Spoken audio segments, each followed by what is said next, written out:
श्रीरामपूर तालुक्यातील गळनिंब येथे आज अत्यंत धक्कादायक घटना घडली आहे।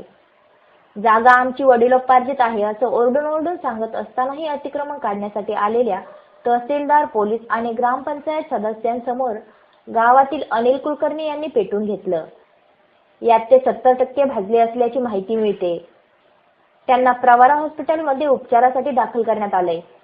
ज्या जागेवर आमचे घर आहे ती जागा आमची वडिलोपार्जित असूनही गावातील काही जणांनी जाणून बुजून त्यांना अनेक दिवसांपासून त्रास दिला असल्याचं अनिल कुलकर्णी यांच्या नातेवाईकांचं म्हणणं आहे। अत्यंत दुःखदायक घटना घडली। असं घडायला नको होतं। तो माणूस माझा चुलता आहे, एकदम वैतागलेला होता। 2 वर्षापासून ग्रामपंचायतनं लाईट, वीज कनेक्शन हे तोडलं होतं आणि ती न्यायालयीन प्रविष्ट असल्यामुळं तिथं हस्तक्षेपाचा विषयच नव्हता। तरी पण एक दमदाटी म्हणून आणि वरचा पावर वापरून आज त्यांना स्वतः त्यांनी राखेल अंगावर घेऊन पेटून घेतलेलं आहे। आज ते ICU मध्ये ॲडमिट आहे। ते पूर्णपणे वैतागले होते।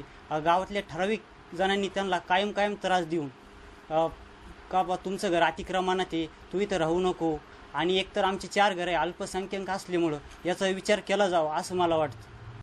अनिल कुलकर्णी यांचे कुटुंब अनेक वर्षांपासून बाहेरगावी राहत होते। मात्र काही वर्षापूर्वी ते या गळनिंब गावात राहायला आले।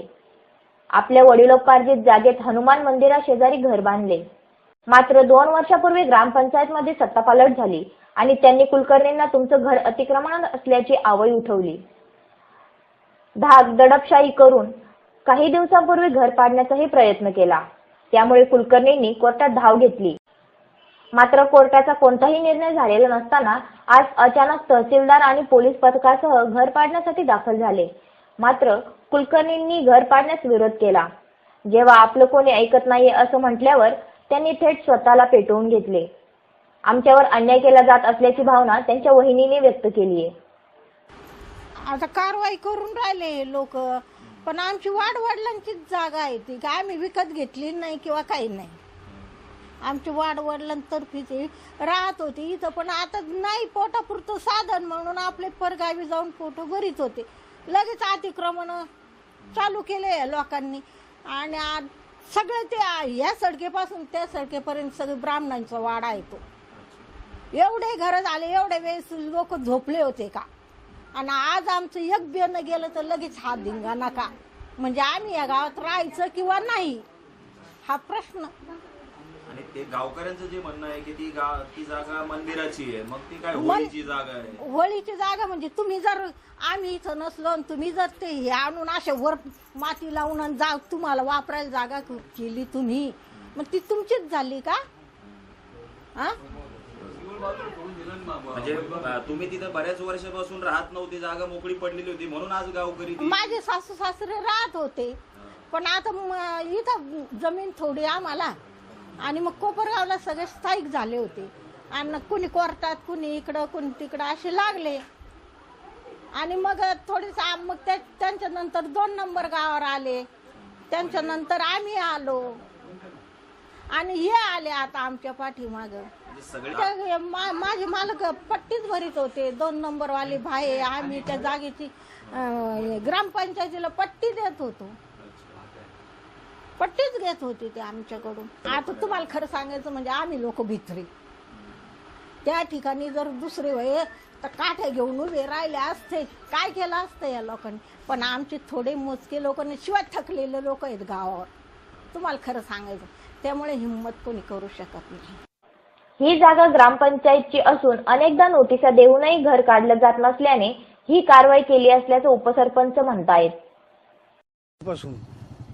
ग्रामपंचायत आहे आणि त्या ठिकाणी धार्मिक उत्सव, कुंकळीसारखे, यात्रेचं रथ मिरवणे असे कार्यक्रम होत होते।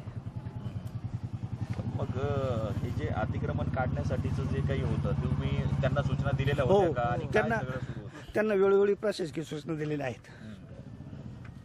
कधीपासूनचा हा सगळा वाद होता आणि आज जी कारवाई केली गेली याला कोण या कारवाईमध्ये सहभागी होतं? याला सर्वसाधारणपणे 1.5 वर्षापासून ही कारवाई चालू आहे आणि ग्रामपंचायत, तहसील आणि पंचायत समिती याबद्दलचा काही वाद कोर्टात पण सुरू होता का? आणि मग त्याचा काय निकाल झाला? नाही, त्याला नोटीस दिल्यानंतर तो कोर्टात गेली, ती व्यक्ती कोर्टात गेली आणि कोर्टाने स्टे वगैरे काही दिलेलं नाही अद्यापपर्यंत।